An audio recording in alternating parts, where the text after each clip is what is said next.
Well, you wouldn't know it from watching these videos, but this is a very depressed writing session.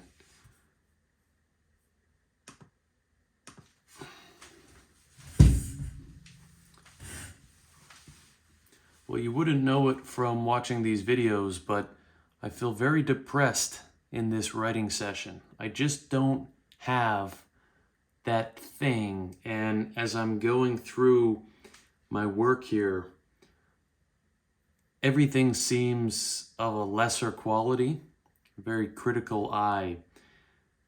A critical eye without the creativity to fix it. Oftentimes I'll look at things and I'll see that the writing isn't right, but I'll be inspired on how to fix it. Right now, I just don't have the energy and I don't know why.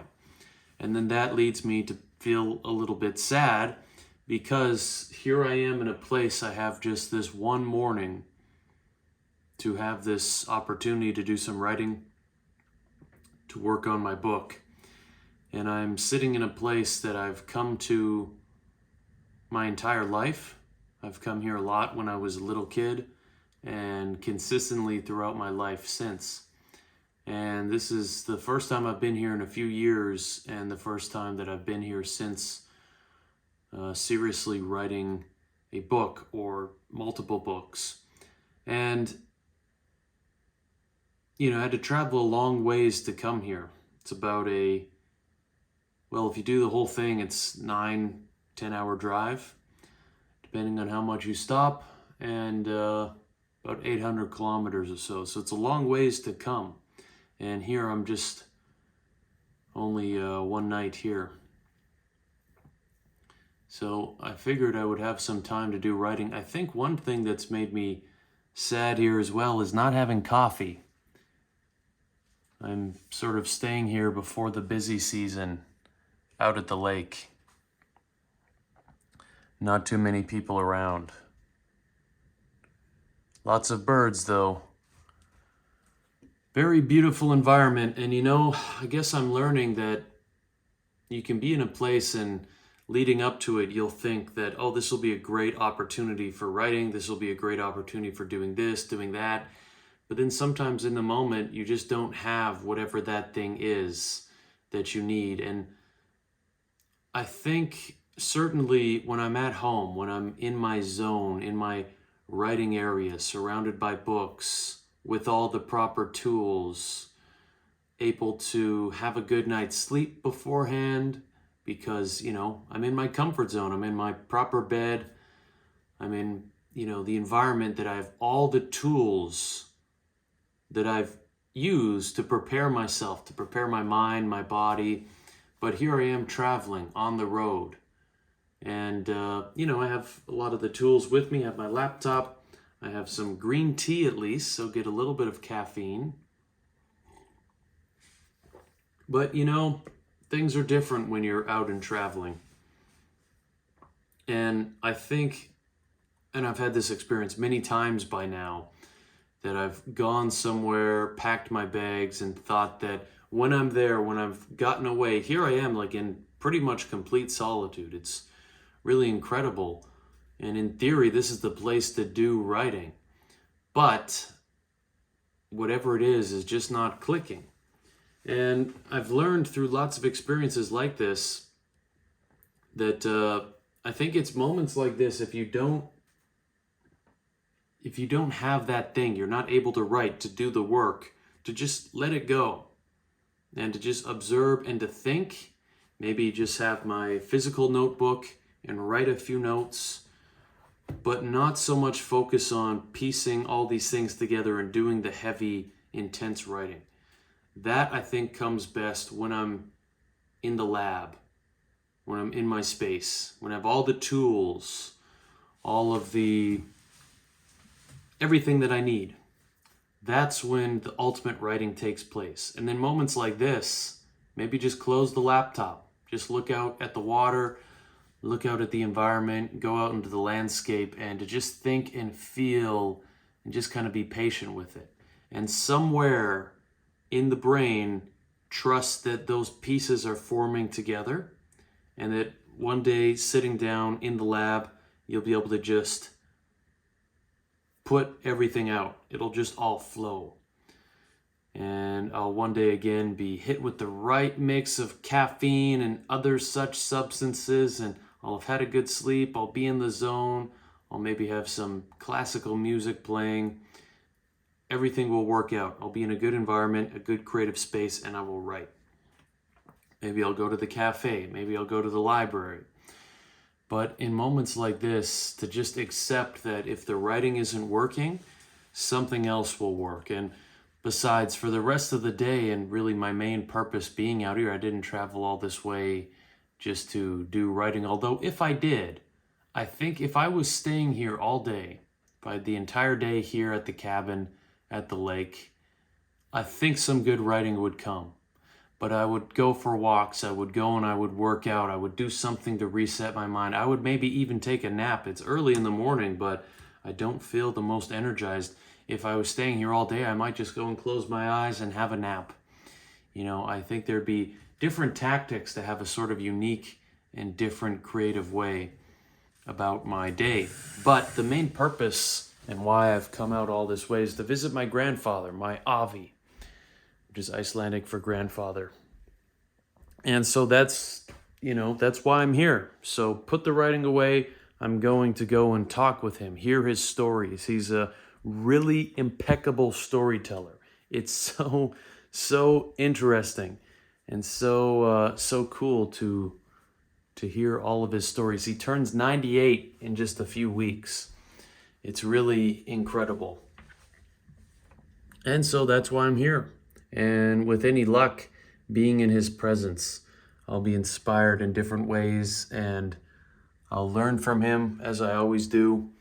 And once I do return home, I'll be able to put into writing, incorporate into my book, different things that I've learned, different things that I've thought about while I'm here. It's interesting as well. Again, I've spent a lot of time out here, not in this cabin itself. The lake here has changed a lot, new cabins, but the one across the way, which has also been renovated, that's the one where I spent time in growing up.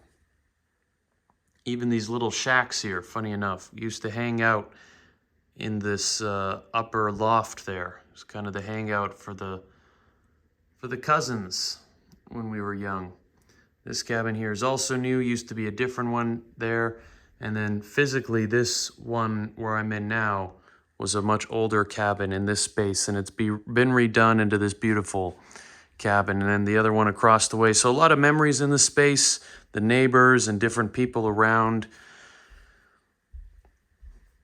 And so just the smell too, getting out of my car, smelling the lake air, and the sun is coming out here now. It inspires a lot of different memories in me. And again, in theory, it's like, oh yeah, going to a place like this with my laptop, I'll be able to do great writing. But in reality, it's not always that way. In reality, I come out here, I'm inspired, I have different thoughts, different ideas come to me.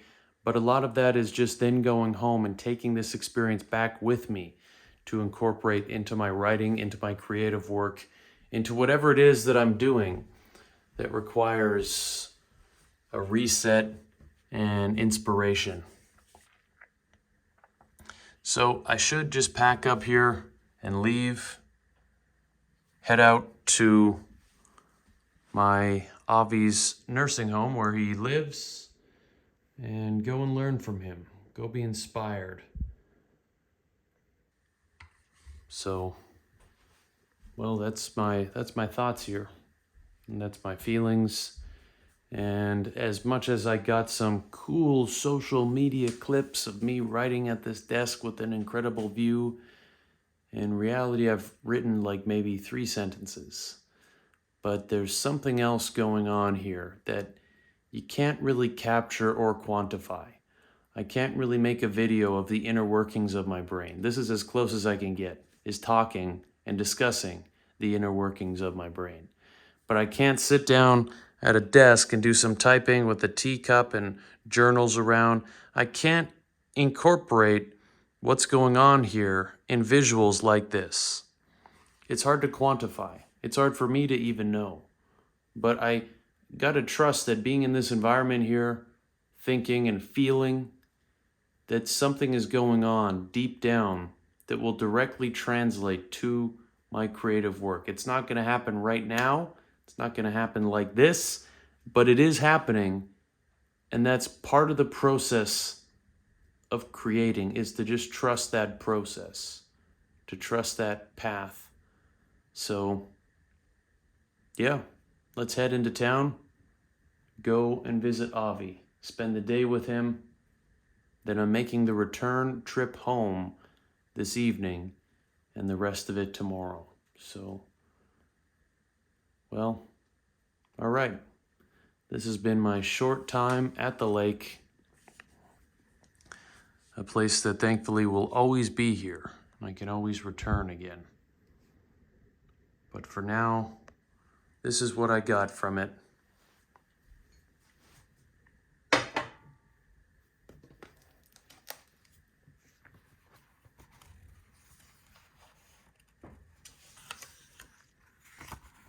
So there is the longitude, latitude of where I am.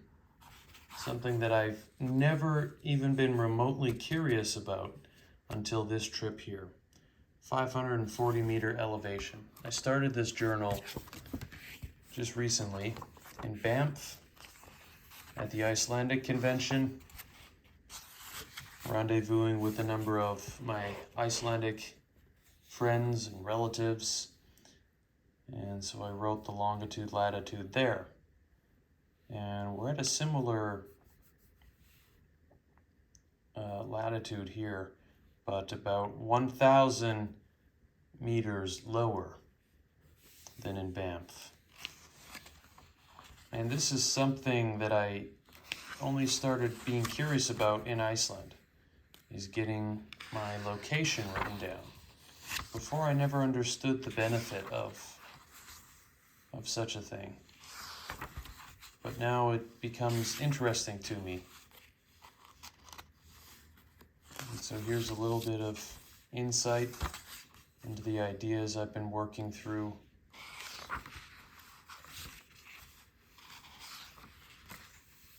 And I guess just a week ago, I was in Red Deer, which is where I grew up, and spent time at the Red Deer Library there.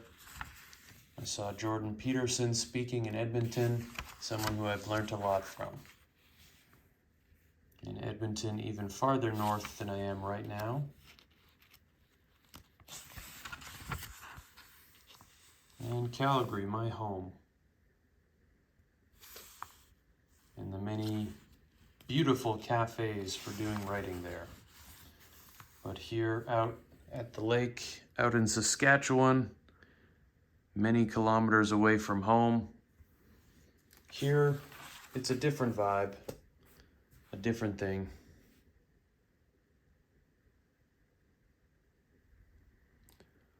Okay. No longer depressed anymore. Feeling good. Feeling like I understand what to do.